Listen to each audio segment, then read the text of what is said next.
We miss you. And Morgan wants you to call him. He wants to go watch some spring training games or something. Well, tell him to come by and we'll figure out the schedule. You know, Max is a big Yankees fan, too. Okay. You okay? Yeah, I mean, I have everything I want. Graciela cleans up after me. There's always great food around. And I can do anything I want except for leave. Who says you can't leave?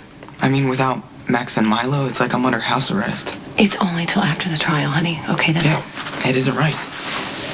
Well, we can't risk another confession.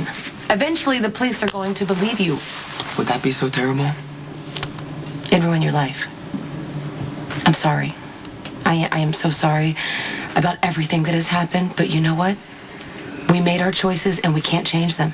It isn't fair for Dad to have to go to prison for something that I did. He's not going to prison even if he's found guilty. Yeah, but then he'll disappear, and Morgan and I might not get to see him for years, and it'll be completely my fault. None of this is your fault. I did it. I killed Claudia. Now everyone is going to have to keep lying about it forever. Dad's going to stand trial, and you're going to go to court and lie for him. Which part of that is supposed to be good for me? Oh, hey. I don't like being set up, just so you know. It's my job to make sure that you're going to tell the truth on the stand. Well, I've already passed your test a couple times. Mr. Corinthos would already be in prison if you told the truth about how you got shot. And look, I stand by my statement. And hey, if you were the prosecutor who gets Sonny Corinthos put away for good, then your career is made. You should be grateful for getting the opportunity. What I'm worried about is the evidence. We've got the remnants of a burned-up shirt. We've got an airhead fashionista who saw something in the dark in the middle of a rainstorm. And we have one hair, supposedly, that was found on the floor of a cabin, which happened to burn down in the middle of the same rainstorm. Yeah, and you have my testimony about the way Sonny was acting around when Claudia disappeared. And you got a recording of him practically bragging that he killed her.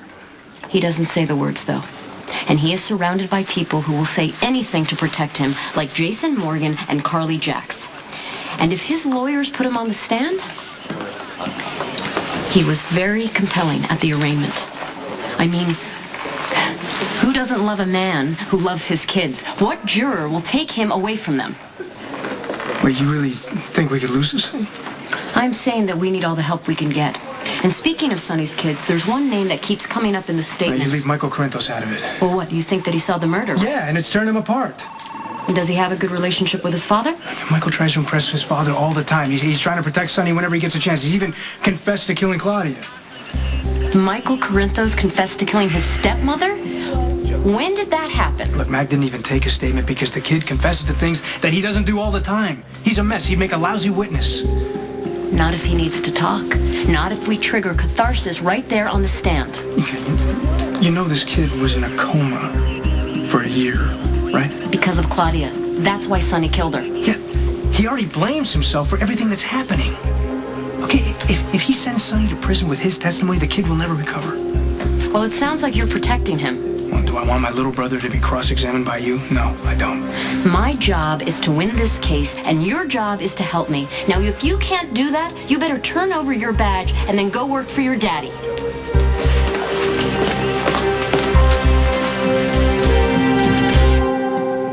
Elizabeth isn't thinking clearly right now, but she'll come around. What if the baby's Lucky's? Well, we already had this discussion. I don't care. I just want to make sure that her children are taken care of.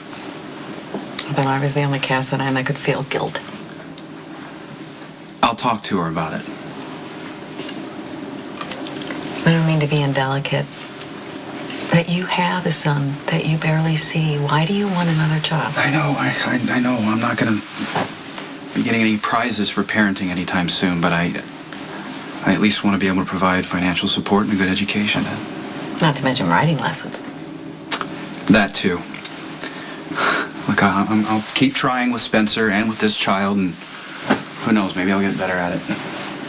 All right, I gotta go. Yeah. Okay, bye. Listen. Yeah. Let me know what the results are, okay? Okay.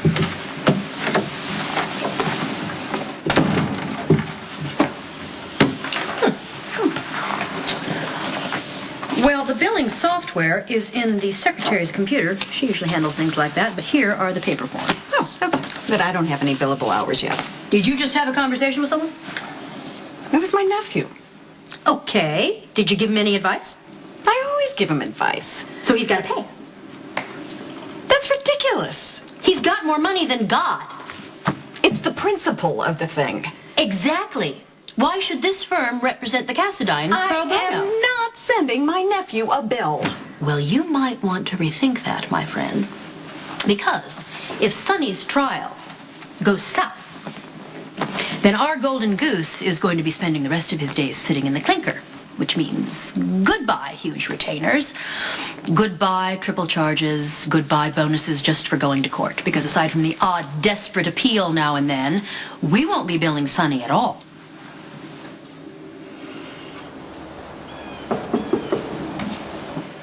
Come in. Hey. How's it going? Oh, it's better now that you're here. Epiphany said your test went well. Yeah, now all I have to do is wait. Yeah. Brownies from Kelly's. Help you pass the time. Did I say something wrong?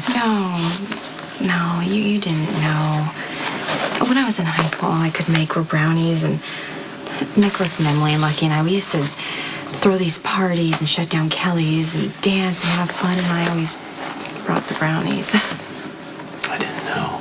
And we would toast with them like they were glasses of champagne and promise to be friends forever. The Four Musketeers. I had no idea. I'm so sorry. It's okay. It was a really long time ago. Maybe this is a good sign. You know, the days of sharing brownies are over. We have all grown up. And it's about time I started acting like it. I know what I'm gonna do. Yeah, what? It doesn't matter who's the father of this baby. I'm gonna raise my kids on my own. That's very courageous. Thanks. But that doesn't mean you can pull it off. It isn't right for Dad to give up his whole life for me, and I shouldn't expect you to lie for me either. Okay, my testimony is going to be mostly true. All I have to say is that your father came in and saved me and Jocelyn instead of you. I mean, the story stays the same, except you were never in the cabin. That's it. You think they'll believe you? I'm a world-class liar, and I've never been more motivated. It isn't right. Michael, you saved me and your baby sister. Once that trial is over, no matter what the outcome, you're going to have the rest of your life ahead of you. And that means your father and I win. You're protecting your son. Believe me, I understand that. It's your responsibility as a father. So we're cool? Yeah. Good. I appreciate it. Oh, man. I've been thinking a lot about karma recently, how the wheel comes around, you know? I don't get how you and I ended up with two sons who are cops. Oh. I actually saw Dante at the station today. You know, Lulu's quite taken with him. He's a good man. I'm glad they're together. So the kids are all right? To coin a phrase? Dante, Lulu, Ethan, they are all under my protection. You have my word. Thank you, my friend. That I so appreciate. To better times. I have to hand it to Johnny. There's a simple brilliance to what he